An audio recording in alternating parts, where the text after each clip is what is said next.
હા, તો એ 2.5 કરોડનું રોકાણ કરવા વાળાને જે વીએસ ડ્યુટીમાં આમાં તેમાં રાહત થતો છે. નાના કારખાનેદાર છે, જે કારીગર થ્રુ ચેઠિયા છે, નાના જે 5 ઘંટી 10 ઘંટી આપતા હોય, એ લોકોને શું ત્યાં અત્યારે એ તો લોકો 50% ઉપર તો 5 ઘંટી 10 ઘંટી 15 ઘંટી વાળા તો યુનિટ બંધ થઈ ગયા છે.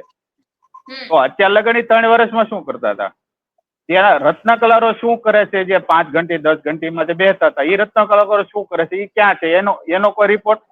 હવે એ રત્ન કલાકારોને કોણ સાંભળે છે?